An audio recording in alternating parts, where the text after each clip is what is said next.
at least. I like to do a quick little roll call of the TAP board just for people who are new to the TAP Talks and are not familiar with us.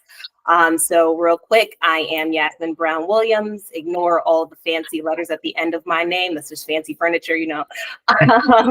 But I am our organization's, I think I'm director of programs. Correct. I'll pass it over to you. I'm Clement Familucci. I'm the president of the Affluence project. We have Lamar here, our treasurer. You want to say what's up, Lamar?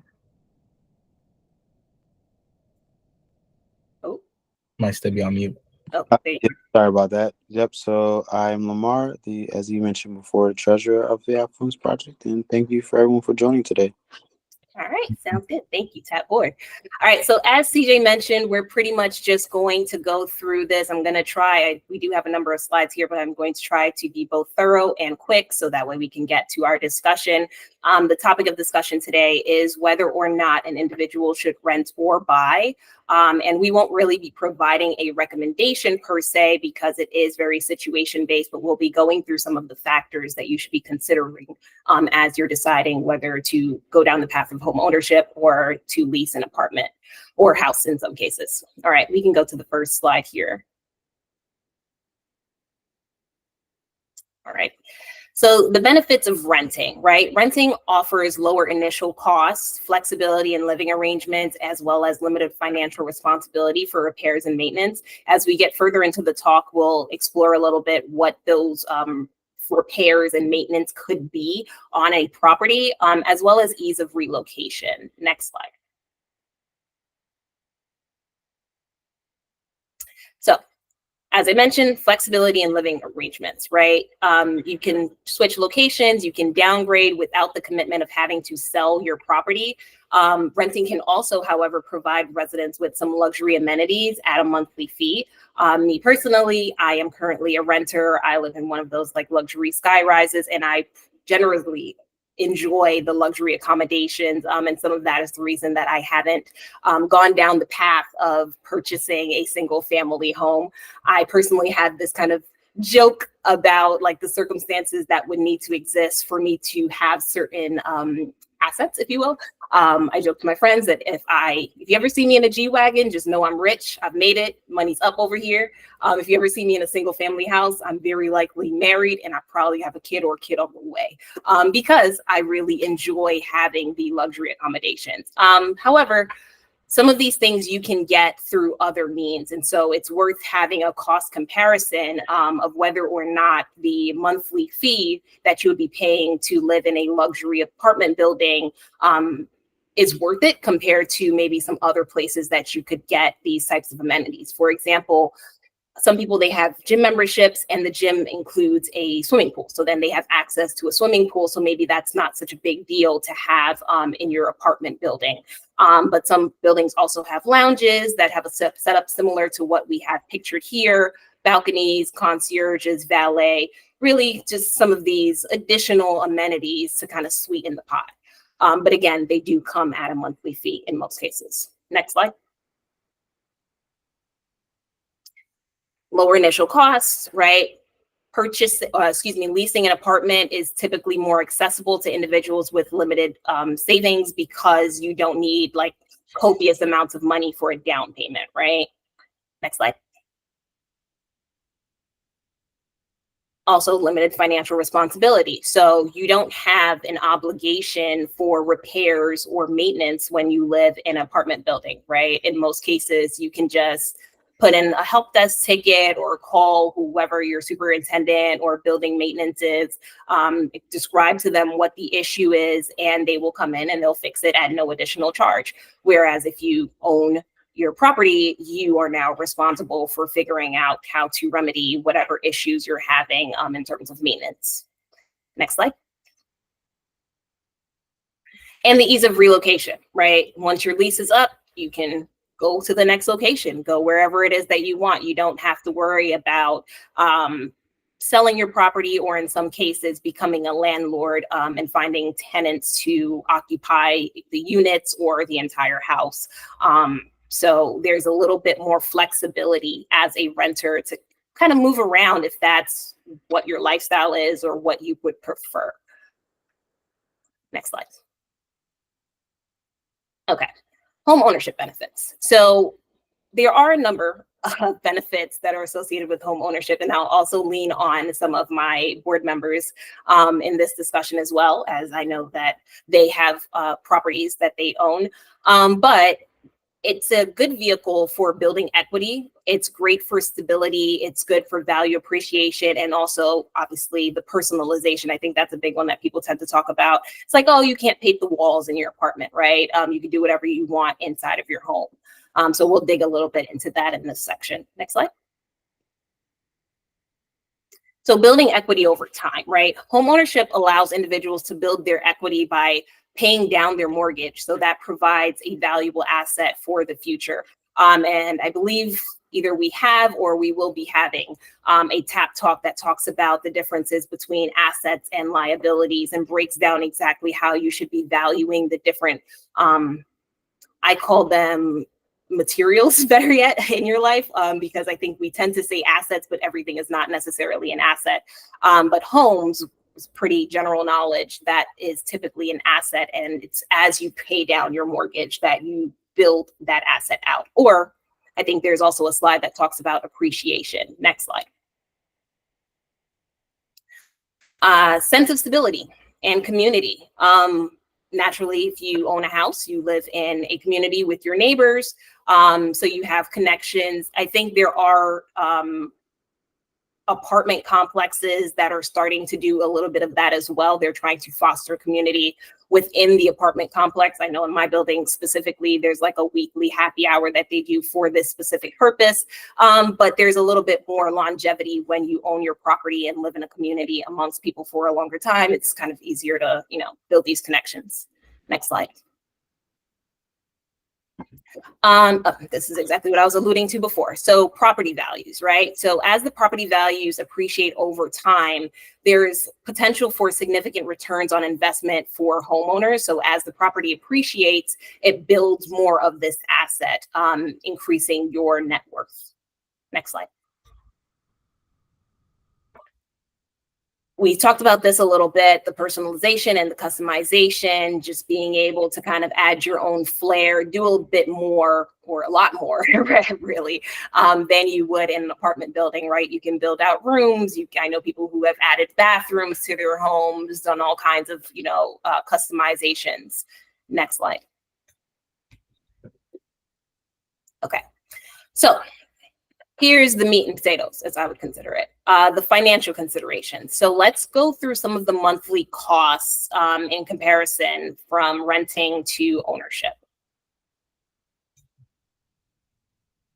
Okay, so for renting, it's typically, as I mentioned, a fixed cost, right? So monthly you pay whatever your rent is plus your utilities. Some properties have parking, and so you also pay for parking. But when you have home ownership, you actually have expenses that can be a little bit more variable. You have your fixed expenses, which would be your mortgage payments. Your property taxes can be variable. And when we're having our discussion, I'll tag in Lamar and CJ to talk a little bit about this. And then also the more variable thing is the maintenance. So factors that can throw off the monthly cost as a renter, your utilities.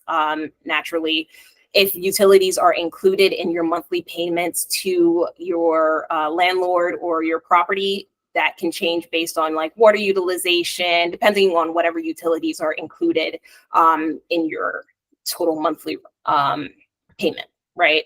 Outside of your rent. Also, changes in renter's insurance. Typically, you purchase renter's insurance for the year, has been my experience.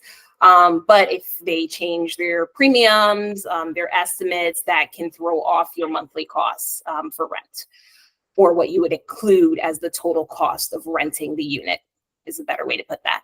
Right. Factors that can throw off your monthly costs as a homeowner would be maintenance issues, right? So having issues with plumbing, as I mentioned, anything that's going on with roofing, changes in mortgage insurance, changes in property insurance, changes in your property tax assessment, That is something that can happen as well. Obviously, your utilities. And then I threw in here, as I know some of my parents tend to have some of these issues, are like tickets for property violations, right? So like having excessive trash outside of your home or things like that, a cracked driveway or something that you can get ticketed for by the municipality. Next slide.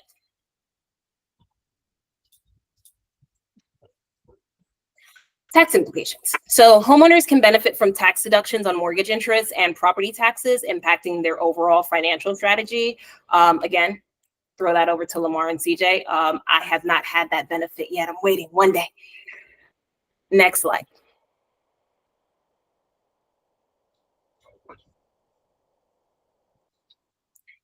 Okay, so long-term financial impact. So again, it's worth considering the long-term implications when deciding between renting and home ownership, because as I mentioned before, having a property can definitely, not can, will, it will definitely help with wealth accumulation and retirement planning.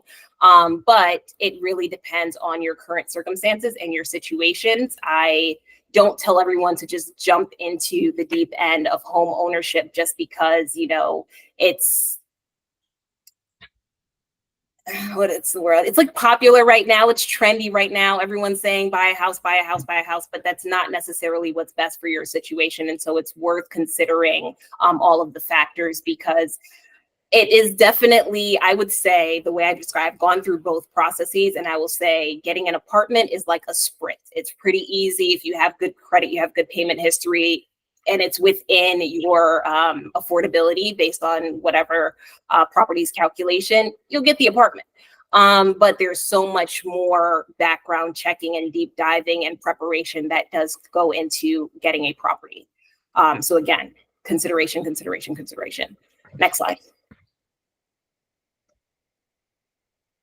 Investment professional. So as I mentioned previously, owning a home can serve as a valuable investment if you go the route of being a landlord and renting it out, or you possibly go the route of flipping houses, which is something that I would be interested in doing one day. But it has the potential for equity growth and property value appreciation over time, but do consider the risks and requirements of home ownership before jumping down that rabbit hole. And also being a landlord, I'll add that in too, because that's a whole other thing. So factors influencing housing decisions. So the key factors are lifestyle preferences, market conditions, future goals, and maintenance responsibilities. Next slide. So for lifestyle preferences, it's really the living environment, again, the amenities, the community factors, all of those heavily influence the choice between renting and buying. Market conditions, big one, right? So the current real estate market conditions, as you may have been hearing, everyone's talking about interest and how high the interest rates are. It's like beating us over the head. But some of these other conditions also play a large role in decision-making on entering into the home buying market, right?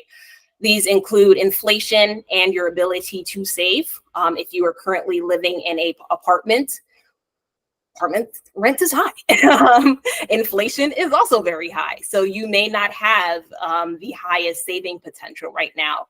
And so some things to consider, and you can kind of double back to some of our previous TAP talks on budgeting, how to increase your salary and negotiating those to kind of stave off some of the effects of inflation and improve your ability to save.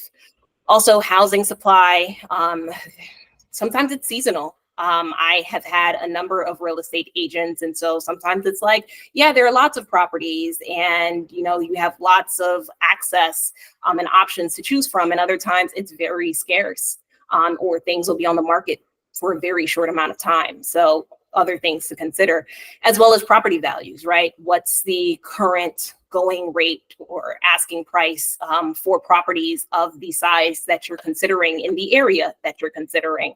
I would also, add in here as a kind of toss in as I'm reading through this, but taxes. That's another big contributing factor as I've been looking at properties, is like, I may like this house. It may fit, for the property value may fit, the area may fit, everything fits, interest rate fits, but the taxes are too high. So that's another thing to consider here. Did want to throw in some of these home purchase programs, always trying to provide resources where I can. So there's the typical FHA, First Home Buyers Grant, has a 3.5 to 10% down payment. There's also NACA, which has a 0 down payment, but it does require 3 to 6 months of mortgage payments as a reserve. And there are no credit requirements, but there are very strict rules. So something to consider if you are having issues with your ability to save. Other thing that I had here are some specific programs. So you have New York. There's this thing called, I can't remember the full name of it, but I think it's like State of New York something fund. But it's Sony MA. Connecticut has the CHFA, which I believe also provides some down payment assistance. And then New Jersey actually has a first generation down payment assistance program. I knew I liked Jersey. You just can't drink the water there. But I feel like they do have some very equitable programs. CJ, don't laugh. You know you can't drink the water over there. Get a filter. Get a filter. And then there are some bank-specific programs. So Bank of America does have several programs that I think have been very favorable for first-time home buyers. So any of these you can totally check out. Next slide. All right. So consideration of future life goals, career stability, family expansion, and long-term financial objectives, right? Those are pretty much all the things that you should be thinking about as you go down this path of thinking through whether or not you want to be a home buyer or a renter. All the things that I mentioned still stands, but I think this might be our last slide before we dive into our conversation. Probably. Oh, one more. Oh, okay, one more. And maintenance responsibilities. So understanding, again, the maintenance responsibilities associated with home ownership, the cost, the time commitment, the property upkeep, who is going to actually be doing these different repairs. That's something that actually, when you go through the NACA program, they force you to think about.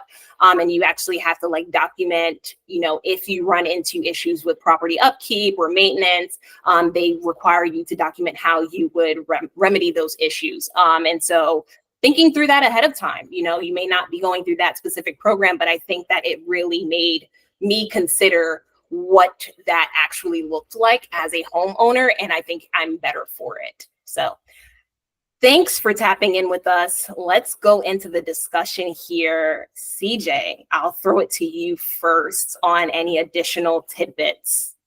No, I want to thank you for that. I do want to start us off by reiterating what you just mentioned there, right? The NACA program is forcing you to go through the analysis of what's going to happen in certain scenarios, just giving you an idea of, what the future might look like.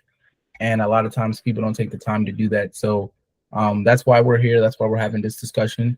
Ultimately, giving you the ability to take a look at some of these things before you step into them and understand what variables exist on, both sides, weigh all your options and be able to make an educated decision based on your preferences. So I want to say, does anyone have any questions based on anything that Yasmin had mentioned before we just kick off for a random topic? I do. Sure. Yeah. You mentioned NACA. 3 to 6 months for reserve. Do you have to have that, once you're approved for the loan, you have to have that on the side at all times? Or yeah. So with NACA, you have to have the 3 to 6 months of, they call it minimum required funds. And so pretty much to be qualified, you have to have that available. It doesn't have to be liquid. So you can have it, built in like an IRA or a 401k, or even if you have a life insurance policy that has a cash balance as well, you can use all of those towards your qualification. They just want to make sure that in the event of something happening, you have that available. And it's typically 3 to 6 months of what the mortgage payments would be. That includes taxes and insurance. Makes sense. Okay, so it doesn't have to be kept in escrow. It just has to be somewhere where they can see it. Correct. All right, that was my question. Any other questions? Any other questions from anyone? I guess I can go. Well, it's not really a question, but I'll just give my opinion in terms of why I chose renting over home ownership or vice versa. Actually, home ownership. Yeah, one of them is because of the reasons you mentioned, which was appreciation. Uh, Having a home is no joke. There things can go wrong at the middle of the night. Um, it's not easy maintaining it. I can't just call the maintenance man to come get it fixed. I got to call Jose or Javier or, one of my guys to come get it worked on. So it's definitely not easy having a home. But for me, it was more the appreciation. That was the reason why I decided to go that route. But renting is cool too. Having somewhere that you can just go to and know that you don't have to worry about the water pipe busting. You can call somebody to come maintain it in the morning, or having a designated parking space or a pool. Those are also nice things as well in terms of renting. No questions. That was just my thought on it. Thank you. Anybody else have any other thoughts or input or feedback on why you chose one side or the other? Yeah, and you can drop in the chat if you want to, whether you're renting or owning right now. Oh yeah, that's like, how many in the house? Yeah, I feel like there's a lot of renters in here probably. So anybody feel great about renting? As a landlord, I love renters. I like my money to come in on and the right amount. So it's one of the good things about owning as well. Yeah, that's why I want to be both. I want people to pay me, but I want to live on the top floor. I can't see the chat, but how many renters are in here? Someone said they're in NYC. They have no choice but to rent. For sure. Yeah. I mean, Jersey might still have some options. Ooh, okay. Shaq said he's in CT. He loves owning because he needs his space. I hear you on that. Got you. So again, speaking of preference, everybody, that is, I do want to state that, and I think it gets overlooked all the time, right? We're having a discussion about whether someone should rent or buy, right? And ultimately that choice is with the individual making the decision. And it's up to that individual at all times, right? There is no right answer. Unless, again, you specified exactly what you're trying to accomplish and you haven't taken a look at all the variables that are associated with accomplishing that thing. So again, that's why we're having this discussion primarily. It's not to tell you to do one or the other. It's just to give you all the information or get you thinking about all the things that are meant to be thought about when you're trying to make that decision, or even thinking about switching from, one side to the other. So again, I know we've talked a bit about both. Does anybody have questions about the other side? If you're a homeowner, any questions about renting? If you're a renter, any questions about homeowning?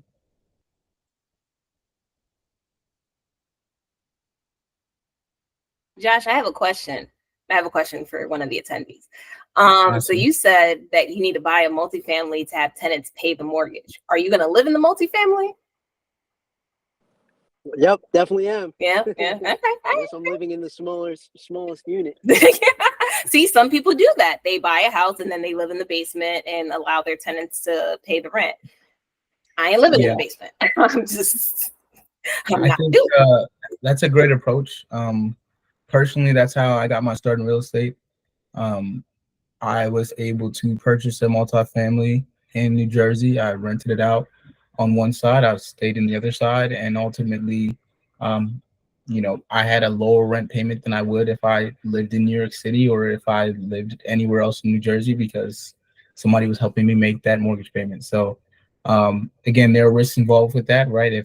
If the pipe burst, right, I'm gonna get the call. If if something's up, the AC is not working, I'm going to get the call, right? Because I'm responsible for the property as a whole. But if you do it in a calculated fashion, right, then you'll be able to have all of your rent paid, or all of your mortgage paid, or all of, or some of it, majority of it paid. So that's definitely a great approach if you can get the numbers to work. I'm also curious, does anybody on the call happen to have one of those like affordable units? It's like, I know they've been popping up everywhere, these like sky-rise buildings. Rent control you're talking about? I'm sorry, say that again? You're saying rent controlled? I guess it's rent controlled. I don't know if that's how they classify it, but it's like you can do a lottery. I know they have a lot of them popping up in New York City, where you do this lottery. Yeah, the lottery. Selected. Oh, the lottery. Gotcha. They're in these new high-rise buildings. I actually did 7 or 8 applications, and they're all like brand new buildings or buildings that are soon to be completed, and they're like based on your income. So 2 people who are up to 40 to 70,000, they can get like a 1-bedroom for like 1,400, which is a fraction of the cost. Much cheaper than a typical unit in the city. Thanks for that, Josh. Yeah, see, I'd get one of those and then buy a house and let the tenants pay the mortgage on the house. So I'm saying. So I think places like that, developers are like required to designate a certain percentage of units for those lottery picks. So that's why sometimes we get the ability to have that option. So. Yes, correct. And then I think Shaq dropped something in the chat. He said, my major factor for owning versus renting is that you're not paying more for less with renting. I couldn't fathom paying 1.5 to 2 times for rent in New York City on someone else's property versus my own mortgage. A lot of people use that rationale. People are like, yeah, I don't want to pay somebody else's mortgage. I want to pay my own mortgage. Thanks for sharing, Shaq. Any other input here? I think you mentioned deductions. That's definitely one of the nice things to have too. Not a CPA or a lawyer or anything like that, but I've been able to take advantage of, having those deductions on my taxes by owning a home. So that's been pretty cool as well. So lowering my income, my taxable income, has been one of the reasons to owning a home. Yeah, and again, I'm gonna be the preference police here again, and what Shaq mentioned. Again, your preference, right? If you're not going to utilize all of the things that you're paying for in a space, if there's a more efficient way to enjoy all your money, you probably want to do that. So again, in Shaq's scenario, it was the house, probably has a bit more land, a bit more privacy, a bit more autonomy, right? Whatever it is he's looking for, and he finds value in, right? He gets to use his money on that. So again, personal preference is very, very important when you're making this decision. Please don't let anybody tell you that one thing is better than the other because of XYZ that you're not interested in, right? So again, just want to point that out. Oh yeah, thank you, CJ. Yeah, absolutely. I mean, I'm team rent over here, so so you can always align with me. Don't worry, I'll fight them for you. And also, Shaq, you live in CT, and Shaq golfs. I realized I looked on a map. Connecticut is mostly trees. You be teeing off in your backyard, Shaq? First of all, I had to come off mute on that one. PJ be golfing more than me, so.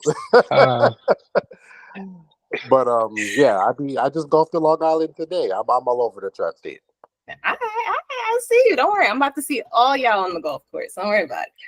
Again, that's the personal preference. Again, I got a course 5 minutes away. All my friends that live in Brooklyn complain all the time that they can't get out as easily as I can. So again, if golfing or hiking or whatever you do is not in the area that you're planning to live in, probably a part of your personal preference that needs to get weighed against your decisions, right? So just again pointing that out again. There is something I do want to show. I'll give all the positives first as a homeowner. So I do own a couple properties, and I live in a single family house, right? So there's the investment side of owning a property, and then there's the, living in the house, like Yasmin was mentioning, single family, property that you get to enjoy as the homeowner. I don't consider my single family property a um, investment per se. It is an investment by definition, but ultimately it's more of a liability to me than the other properties, obviously, right? Because it's not generating any cash flow. But ultimately, right, if you're purchasing a single family home for you to live in, right, you're not doing what Josh is doing and getting 2 units and living in one, right? It's not generating anything for you. You have to understand that it is, in fact, right, it's a liability, it's costing you money. And you do have to maintain the upkeep, right? Um, that is the cost, right, of having that space to yourself, in my opinion, right? The other thing that doesn't get talked about much, which I see has started to come up, is taxes, right? Your taxes are not a finite, stagnant number. That is based on the area that you're living in. It can go up, it can go down. Most of the time, it goes up. Right? If the city is demanding more money, or the town you're in is demanding more money for improvements, or whatever the case is, there are town votes and things like that that go towards your taxes going up. So again, if you're not involved in the community, and then you get a letter that says, "Hey, your taxes are going up. Um, we're going to need more money in escrow." Whatever the case is, right? That is a normal occurrence. Another thing is, especially if you purchase a home that is recently renovated, right? That tax assessment is old. They'll come out within the year or a year or so and give you a new one, and your tax number will change. So again, keeping that in mind, because that directly affects your, what you're paying on a monthly basis. Again, positive parts. I have 2 large dogs. I can just open the sliding door. They go out in the back. They run around. I can host whatever parties I want. I can do whatever. I have autonomy here to, I put in a deck last year. I can just do that and not say anything, ask anybody. Um, no HOA on the side. So, that's something also to pay attention to, if there's HOA involved with your purchase. But, um, those are all kind of the nice portions of again being able to afford. I think it's a luxury to be able to own a single family home. I get people can come stay here. There's no rules and restrictions on how many people I have stay in my house. I can leave here and have family hang out, whatever the case is. So it's definitely a benefit. The one thing I do want to mention before I pass it back is I'm just going to share my screen real quick and talk a little bit about the financial part of it that I've experienced. And this is for anybody who's looking to purchase a home. You're going to get real familiar with this document. This is the loan estimate, right? Because purchasing a home is really, in most cases, getting a loan, right? So you are purchasing it, but you're also getting a loan in order to do so. And this is probably the most important part of it in terms of getting a term, interest rates. This is pretty old, so ignore the interest rate. But ultimately, this is really important to understand, right? The interest rate is super important because of this number down at the bottom, right? So you want to be able to pay attention to how much it's going to cost you to borrow the money, right? That is always a big deal. That's why when people make their comparisons between purchasing and renting, right, you have to take into account the income, um, I'm sorry, not the income, the cost of ownership, right? Cost of ownership for renting and cost of ownership for purchasing, right? Cost of ownership for purchasing a home is, right, in this scenario is $95,000. The rest of the money is ultimately going to belong to you. But when you're making that monthly payment, part of it goes to your principal, part of it goes to the interest, which is contributing to this interest number here, and then part of it goes to the taxes, and then the part that they don't show you or tell you about is the maintenance part, right? Um, Again, you put a hole in your wall, you have to fix it, and that's a cost, right? Kids run around, you know, put crayons everywhere, whatever the case is. Anything that happens, dog scratch something up, you got to replace it. That's out of pocket. And again, it's not just for this year or next year or the other year, right? Home purchase is generally a long-term thing. So that's for the duration of ownership.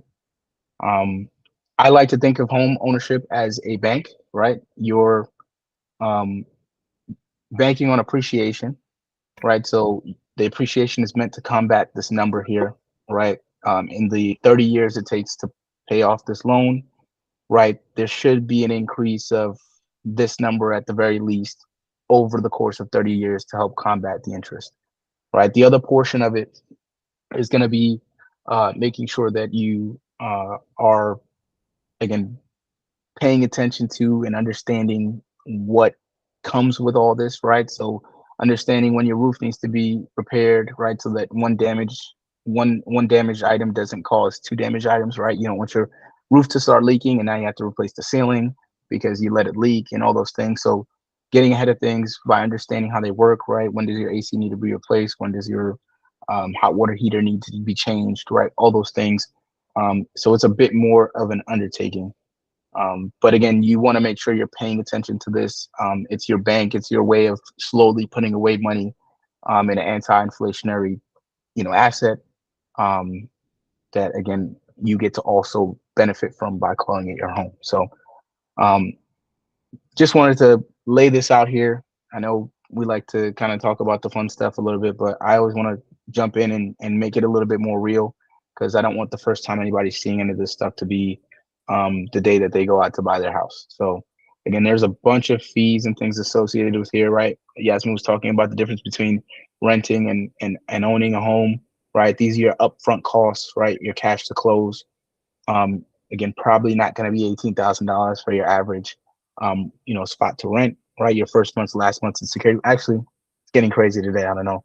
Oh no, you don't even. It depends on where you rent. I Exactly. know in the city they still do. I think like 3 ways, right? So first, Mhm. last, and security. Some places they do a lower security deposit and then just your first and your last. Mhm. Some places just do your first. Some places offer concessions. You'll get 1 month free, 2 months free. Really shop around if that's what you're leaning towards to see what the best deals are. Yeah, but again, this is just to give you guys a glimpse here into again the real costs that are associated with a real purchase and things like that. So if anybody has any questions about anything I mentioned, feel free.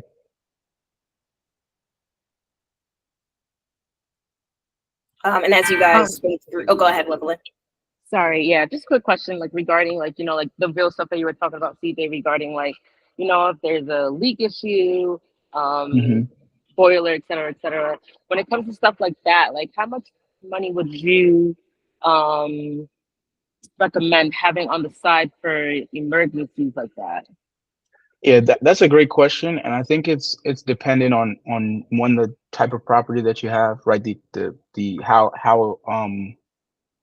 how large is your property ultimately, right? And then two is dependent on your income, right, as well. So I like to advise everybody if they can to try their best to stack away 3 to 6 months of your living expenses if you can, right? It's not an easy thing to do, so um, just to continue chipping away at it. But generally, for me, what that does is it allows you to, right? You're not going to need 3 to 6 months of your living expenses on a monthly basis um, to address things that came up out of nowhere. So what that allows for me to do at least is, hey, I've been saving this emergency money away. An emergency happens, right? There's a leak. I can then say, okay, this leak is very can cause other problems. It's an emergency. Let me go and take that money out. So I generally, again, even for the properties that I have, I like to have at the very least 3 months of the mortgage, taxes, insurance, 3 months of that of the water, everything that takes to run that property, 3 months of it stashed away, so that if anything happens, right, I can go ahead and just grab that and then do my best to replace it before anything else happens. And Woodland, I'll add to that, what they tell you in landlord training is it's 25% of your mortgage monthly payment. Yeah, so I'm a little bit I go a little bit overboard with it, but That's again, fine. yeah. I mean, safe is safe. You'd rather be safe, Yeah. but if 3 to 6 months is not feasible based on all Yeah, your forever, expenses, yes. the minimum they suggest is 25%. Yeah. Okay, cool. Thank you. No problem. All right, I know we're at time. I don't like to keep people late. I don't like to keep myself late. Lastly, what I will note to everybody is one thing we didn't really talk about is kind of the burden, right? The emotional and physical toil, if you will, of the two different options. Like I mentioned before, getting an apartment's kind of like a sprint. You get in there, as long as you have all the things that are required, it's a done deal. But home purchasing is a marathon, right? You gotta find a property, you got to get your mortgage, you got to get qualified before you even get the mortgage, you got to do your inspection on the property. If there are things that need to be fixed, that's a whole process. You might have to go through re-inspection. So really do your research, really prepare yourself if that's the path that you want to go down, and understand that it's not like an overnight process. So don't beat yourself up if it's hard. I've talked to numerous people and we all agree the home buying process is ghetto. Yeah, and again, we're no experts. Again, we're just people who have experiences similar to everyone in this room. So if there are any questions that you guys have, feel free to send a DM. I know everybody is generally on Instagram. Feel free to send a DM to the Affluence Project with your question. If we don't have an answer for it, we'll find somebody who does. So I think we have an app too. If you want to post that link or send it via email, people can put their questions in there. yep, I will definitely do that. Actually, let me do this. If everyone, before you jump out of here, if you can drop your Instagram handle or your email into the chat, and I'll include you guys on upcoming Tap Talks and anything else that we send out as well. Email might be best.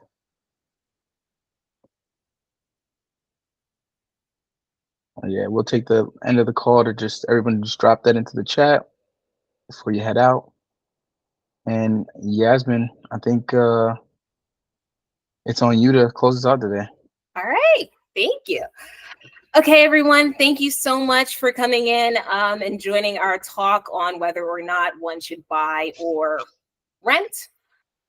Tap in with us during our next Tap Talk. Again, we do this every first Wednesday of the month.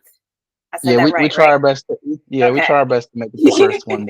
If there's holidays or anything, we'll shift it. So, yep. Thank you all for your time. And again, yep. Any suggestions for upcoming Tap Talks or any Tap Talks anybody wants to hear about or talk about? Again, reach out to us. We're here. All right. Thanks, everyone. Bye. CJ, you got the emails? Yeah, I'm hanging out here to see if anyone else So you drops can in. pull them in. Okay, sounds good. Yep. All right, talk to you soon. Bye. Yep. Take care.